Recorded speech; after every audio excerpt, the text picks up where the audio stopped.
Good morning, everyone. It's Wednesday. It is the 28th of October. My goodness. My name is Kristen Paul, and this is Wellness Wednesday on behalf of the Intuitive Wellness Spa in Gambrills, Maryland. Thanks for joining me. I just really wanted to take a few minutes today and talk to you about stress. Clearly, that's my industry, right? We do massages and Reiki and acupressure, and we are here to help you relieve your stress. But I think that we don't like to talk about it. Like stress is almost seen as some sort of weakness and how it's affecting us. And so I just want to kind of call you out on some symptoms that you might be having that you're not aware of. So, for starters, there's the easiest one, which is the lack of sleep. If you find yourself struggling to fall asleep, or you wake up in the middle of the night for whatever reason, go to the bathroom, something woke you up, whatever, and your mind is racing and you can't get back to sleep, that's stress. Certainly, if you're having issues with, you're having a hard time catching your breath sometimes, you just feel like you are constantly exhausted, you are just unable to concentrate, there's a good chance that's stress. If you are having digestive problems and you just feel like you're constantly having an upset stomach, there's a good chance that's stress. Now, are there medical reasons for these things? Of course there are. Should you certainly take the time to talk to a medical doctor? Absolutely. But I think that we have to look at how many different things there are in our lives that are stressing us out. And we are bombarded constantly. The average stress going into 2020 was work-life balance. Especially, I think there is a little still more on women because you're expected to be doing something outside the home, but you're also expected to be a full-time mom. And juggling that is a stressful situation. Relationships are stressful. Money is stressful. And we all had that, and we were all balancing that. And everybody probably felt like, that's what vacations were for, and we were doing a pretty good job of it. And so there we were. And then, I don't know, we flipped the calendar into 2020 and everything went out the window. And now it's everywhere. So first of all, you can't really go on a vacation. And if you do, even that's kind of stressful because you got to do it weird. And if you're one of those folks who is, going to try to avoid wearing a mask as much as possible, you're getting dirty looks from those of us who don't appreciate you not wearing a mask. And if you are a mask wearer and you're in that environment with a bunch of people who aren't wearing masks, you feel self-conscious about whether or not they're judging you. You're getting it on the news. The candidates are fighting, and what's going to happen in the Supreme Court, and what's going to happen with my rights, and does my friend believe what I believe? Because if they don't, are we still going to be friends? And am I going to get to vote? And is my vote going to be counted? And what about this pandemic? And oh my God, it's going to make you lose your mind. And I think it's incredibly important that we honor the fact that the stress that exists in our life is exponentially more than it was 12 months ago. That it absolutely has increased. All the things we were balancing before did not go away, and more things that we never fully ever could have conceptualized happening are happening. And whatever we were doing to balance our stress before, a lot of those options aren't available to you. As I said, vacations are just not something that look the same. So what we do to deal with stress is perhaps not available. But number one, it isn't necessarily going to work now because that was a different level and we've just upped our game. It's kind of like if you're preparing to go on a run and you go out and you run 3 miles every single day, any runner will tell you that does not translate into next week saying, today I'll just run a marathon. It's a different level of preparation. And I think it's important that we acknowledge that. And I don't think I'm preaching to people who don't know this. I think that something's got to change, but we just don't always recognize what that is. And unfortunately, it does take some effort on our part to take care of ourselves because no one else is doing it. So sure, I can plug intuitive. Massage is a great way. But that's not for everybody. I recognize that. Some of you are not going to be comfortable coming in for a massage during the pandemic, and I get that. And some people just don't like them. It's just not their thing. And while I don't get that, I understand that it's still true. And then there's just those folks who can simply not afford it. And no matter how cheap I make it, it's just not going to be out there for them as an option. So, what else can you be doing? Because you have to do something. So, one of the things I would start off with, which I'm sure you've heard before, is I would try to minimize your caffeine, bring it down a little bit. You might need some caffeine to get going in your day, and I don't judge that. But the more jittery that you're making yourself, the harder it is for your body to react to stress. You're just sort of, you're already stressing your body. Try to give yourself opportunities to take deep breaths. I mean, breathing sounds like a simple thing that I don't need to encourage you to do, but realistically, you'd be amazed how many times you're shallow breathing or holding your breath.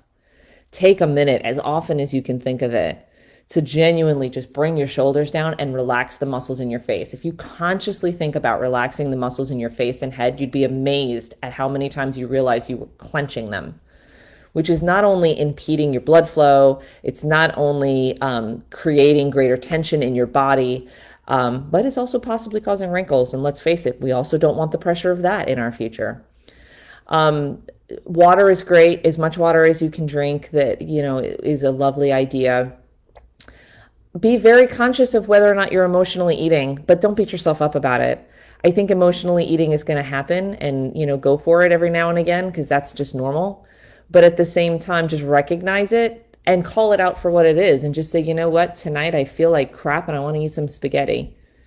And make that choice. And if you make it out loud that that's what you're doing, it's amazing how the next day you don't necessarily want to do that again, because you've acknowledged that, you fed that part of yourself. And so you don't fall into these unhealthy eating habits that are going to be bad for your body. And at the same time, just give you other reasons to beat yourself up. That's not worthwhile. I would definitely make sure you are taking your healthy dose of vitamins, whatever those are for you. I leave that between you and your medical practitioner, but make sure you have that in your life. I have had to make sure that I am scheduling time for me. And that might sound dumb or loopy or whatever. I don't care. If I showed you my calendar, you wouldn't find it so loopy. I'm making sure that I am scheduled time for a personal reading, or time that there's literally a time on my calendar that I just have on there that's hanging out, where I am not on my phone. I am not on my computer. I am not taking business calls. I'm not solving business problems.